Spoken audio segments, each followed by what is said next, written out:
Alors maintenant qu'on a préparé tous nos kits et tout ça, on va passer à la technique que je souhaitais vous mettre en avant. Donc c'était la colorisation des tampons. Technique qu'on a déjà vue à plusieurs reprises. Comme vous le savez, c'est une des choses que j'ai préférées chez Stampin' Up dès mes débuts. Là, la seule différence, c'est que grâce à une démonstratrice qui nous a fait un atelier en ligne la semaine dernière, j'ai appris à travailler plus avec le Stamparatus et vous allez voir que la technique est meilleure et plus pratique. En fait, on va coloriser avec voilà. Donc moi j'ai choisi dans mes teintes galante plume de Parme que j'ai eu la chance d'avoir en feutre effectivement parce qu'il n'y en a pas nombreux qui l'ont eu. Horizon de bruyère pour rappeler mon papier. Et pour la colorisation des feuilles en deux teintes, j'ai pris vert olive et grenouille guillerette. Bon, effectivement, ce ne sont pas des couleurs très différentes, mais pour le projet que je veux utiliser, donc c'est le set de tampons fleurs pour toujours, je trouve que ça suffit. Donc je vous montre et voilà, vous me direz ce que vous en pensez. Donc la technique, déjà, on commence avec la couleur la plus claire. Donc, et le côté pinceau. Pour ne pas abîmer vos pointes, attention de bien utiliser les pointes bien à plat. Donc, j'espère qu'au niveau du plan de travail, vous voyez à peu près bien. Donc, voilà. Donc là, je vais commencer par faire une seule fleur. Donc, je colorise une fleur. Donc, comme vous avez vu, j'ai installé mon Stamparatus déjà. Et pour une question d'ergonomie de travail, j'ai mis mon papier un peu en décalage par rapport aux charnières. Mais surtout, j'utilise une boîte en dessous pour éviter que la plaque soit de travers et qu'on ait un creux et que ça abîme un petit peu le Stamparatus. Et au niveau du tamponnage, il est plus facile, je trouve, de travailler à plat. Mais après, ce n'est juste une question d'habitude. Donc là, vous avez vu, j'ai utilisé mon feutre bien à plat. Ma couleur claire, je l'ai mise partout sur mes fleurs. Là, maintenant, je vais utiliser la couleur la plus foncée et je vais faire que quelques ombres et l'intérieur de ma fleur. Voilà. Toujours bien à plat pour ne pas abîmer sa pointe de feutre. Donc là, voyez-vous, je fais des petites pointes à gauche, à droite, juste pour le plaisir des ombres. Voilà, donc maintenant, avec le Stamparatus, je vais donc apporter mon tamponnage et me rendre compte tout de suite si ça me plaît ou si ça me plaît pas. Oh, bravo, j'ai bien bavé. Donc, non, j'ai pas bavé, j'ai juste accentué un petit peu trop, mais non, je raconte des carabistouilles. J'ai mis du violet là où il n'aurait pas fallu être, mais c'est pas grave. Vous allez voir que l'avantage du Stamparatus, donc on nettoie avec donc le petit nettoyeur de tampon très pratique.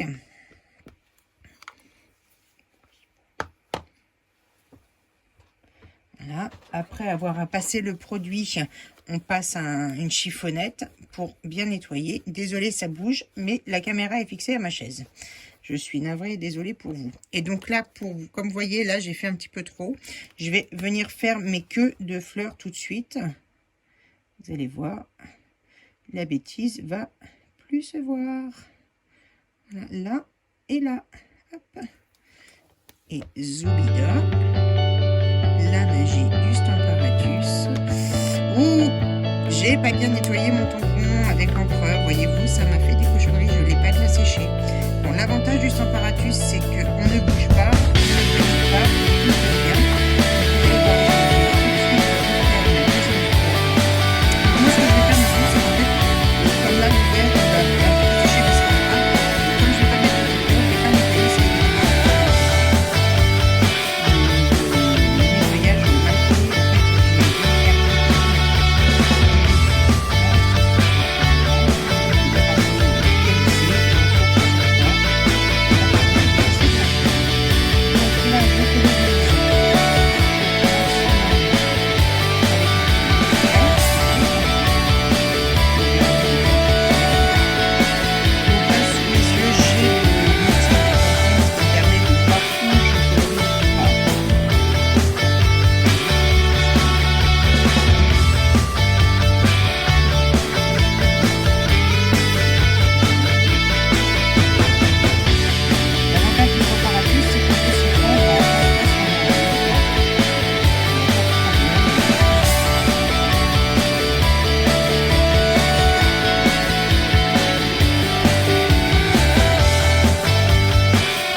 ce qui est colorié, pas colorisé. Donc là, l'avantage du Stamparatus, c'est que hop, un coup de tamponnage. Et on va tout de suite voir le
Voilà.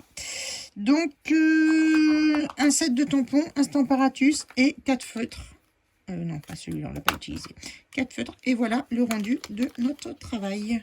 Voilà pour une première. Et la deuxième technique pour celles qui n'ont pas les feutres, juste après. Voilà.